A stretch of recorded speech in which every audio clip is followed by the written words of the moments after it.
المتحف المصري الكبير اللي اتعمل في شهر 11 صدفة ولا لأ؟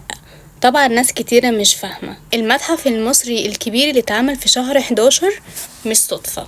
ليه بقى؟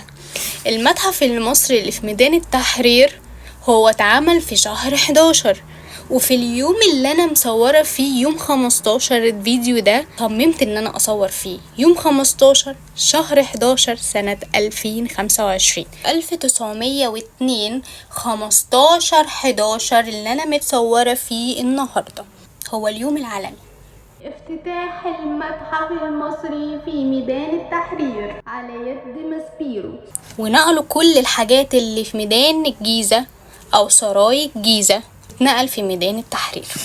هو نفس شهر 11 اللي اتفتح فيه المتحف المصري الكبير.